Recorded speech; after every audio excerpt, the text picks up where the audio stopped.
नमस्ते, good morning. मैं human health and disease के कुछ इम्पॉर्टेंट क्वेश्चंस करवाने वाली हूँ जो कि एनसीईआरटी एग्जाम्पलर के हैं, ठीक है। So let's see. First question है आपका, the term health is defined in many ways, the most accurate definition of health would be. क्या होगा? फर्स्ट ऑप्शन आपका, health is the state of body and mind in a balanced condition. Health is the reflection of a smiling face. Health is a state of complete physical, mental and social well-being.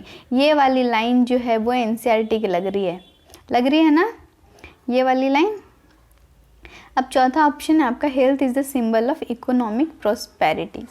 इसका correct answer क्या होगा कि most accurate definition. देखिए, जब हम लोग objective पढ़ते हैं तो ऑब्जेक्टिव क्वेश्चंस में जो ऑप्शंस दिए रहते हैं उसमें या तो एक ऑप्शन करेक्ट हो सकता है, बाकी गलत हो सकते हैं, या फिर ऐसा हो सकता है कि और भी ऑप्शन सही हो सकते हैं, लेकिन मोस्ट एक्यूरेट या मोस्ट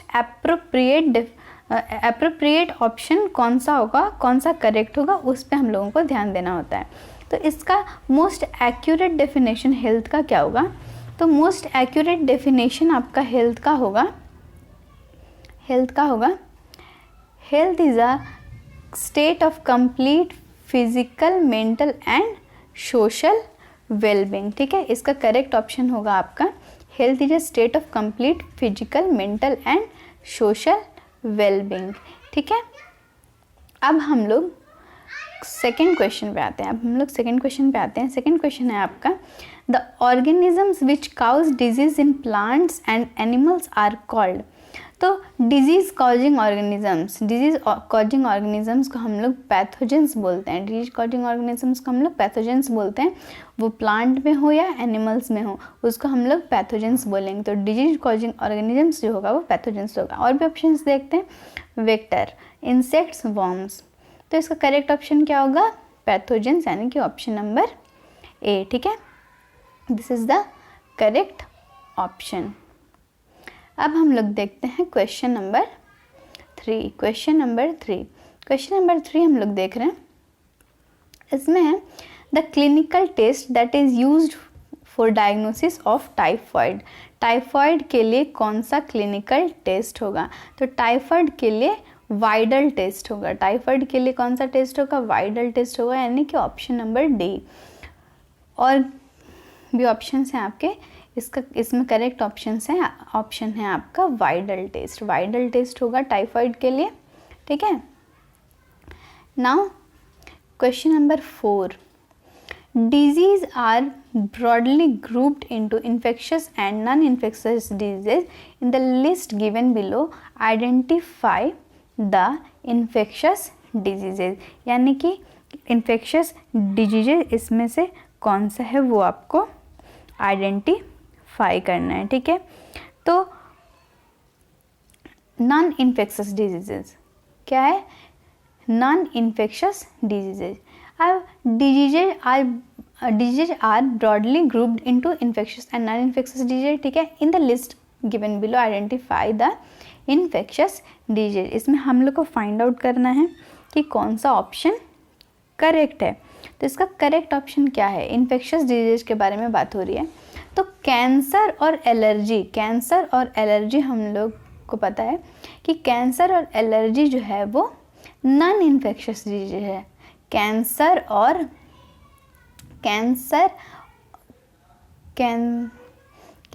और एलर्जी जो है वो नॉन इन्फेक्शियस डिजीज है। ये नॉन इन्फेक्शियस डिजीज है। और जो इन्फ्लुएंजा है और स्मॉल पॉक्स है, ये इन्फेक्शियस डिजीज है। ये इन्फेक्शियस डिजीज में आता है। तो option number 2 and option number 4 is correct. तो इसका करेक्ट ऑप्शन होगा ऑप्शन नंबर डी, यानी कि 2nd एंड 4। ठीक है, influenza and smallpox. Now question number 5, the sporozoites that cause infection when a female anopheles mosquito bites a person are formed in। पहला option है आपका liver of the person. दूसरा option है आपका RBCs of the mosquito, RBCs of mosquito, salivary glands of mosquito और gut of mosquito. ठीक है, इसका करेक्ट ऑप्शन क्या होगा, है ना, gut of mosquito, salivary glands of mosquito.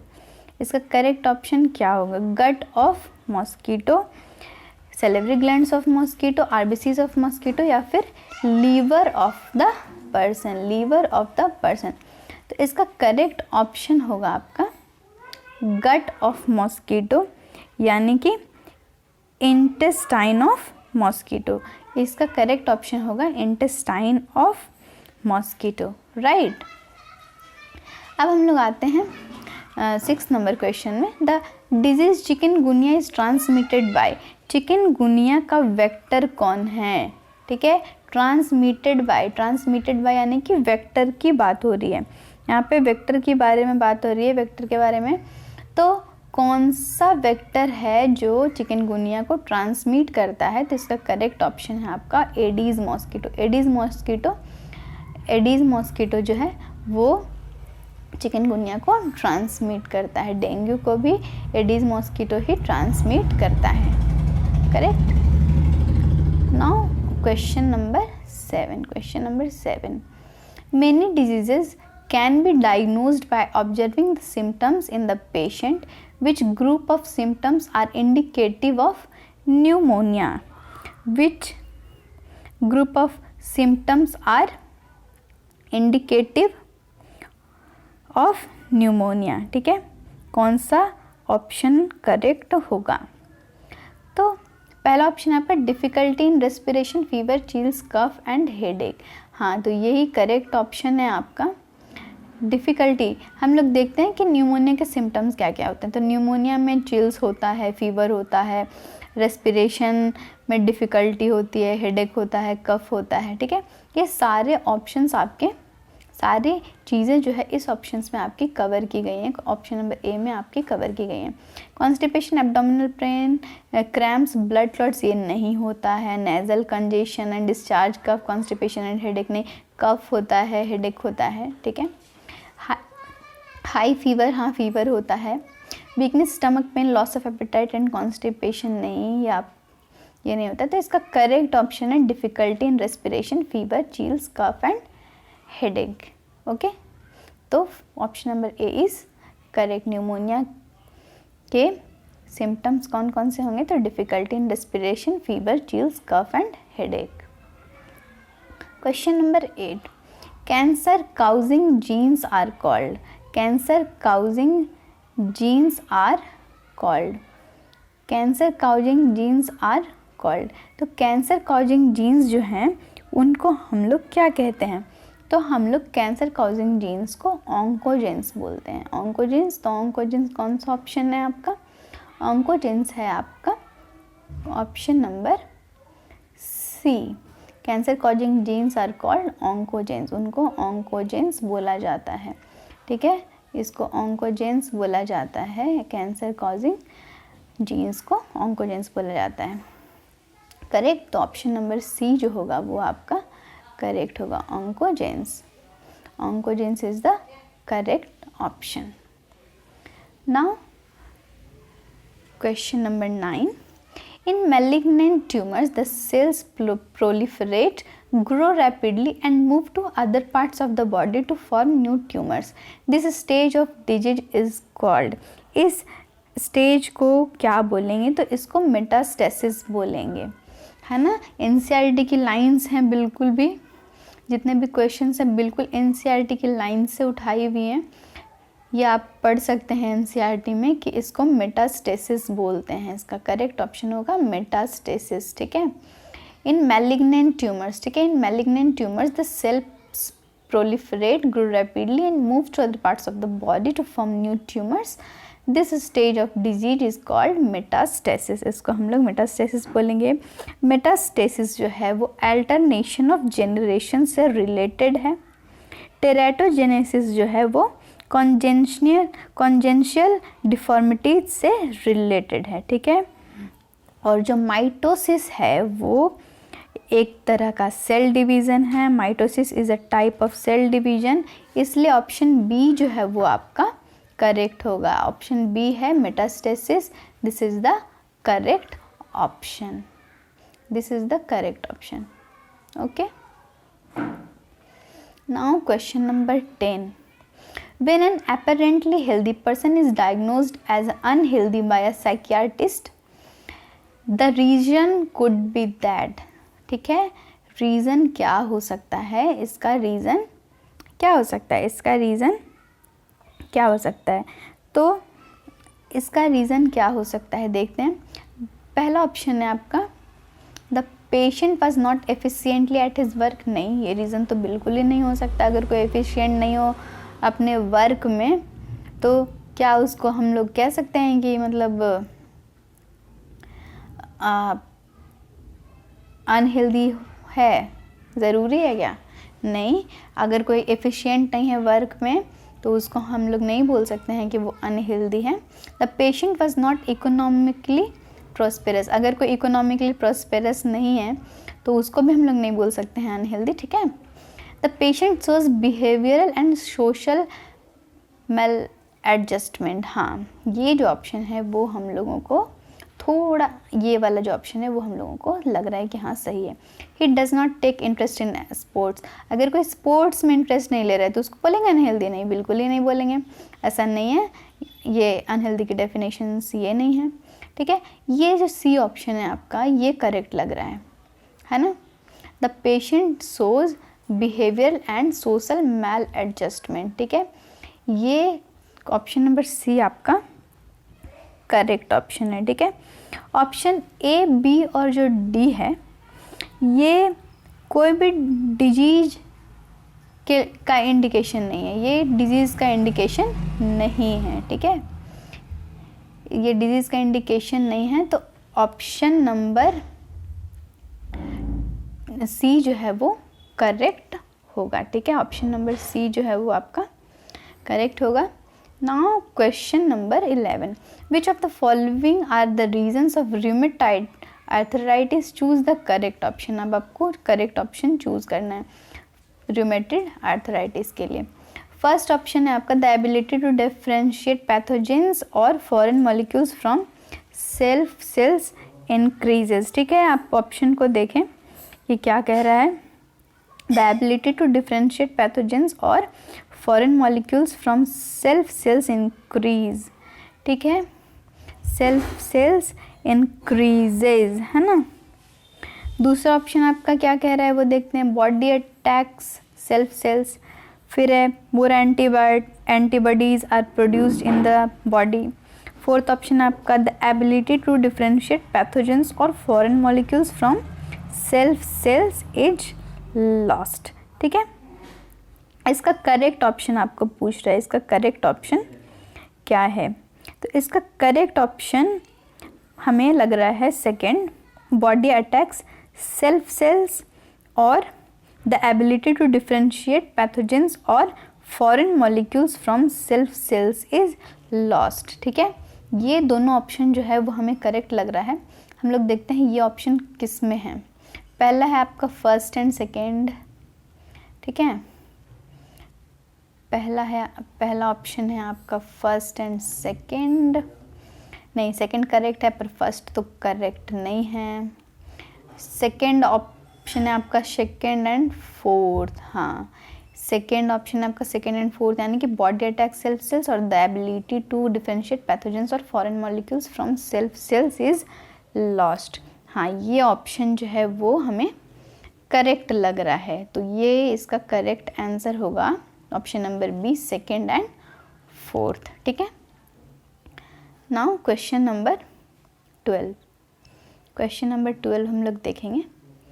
Ads is caused by HIV, among the following which one is not a mode of transmission of HIV, ठीक है, ट्रांसमिशन ऑफ HIV है ना। तो not a mode, transfusion of contaminated blood, हाँ इससे HIV हो सकता है। शेयरिंग द इन्फेक्टेड निडल्स, हाँ बिल्कुल इससे भी HIV ट्रांसमिट हो सकता है। Shaking hands with infected person, नहीं, ये ऑप्शन आपका करेक्ट नहीं है, ये ऑप्शन आपका करेक्ट नहीं है। किसी इन्फेक्टेड पर्सन से हाथ मिला लेने से HIV ट्रांसमिट नहीं हो जाती।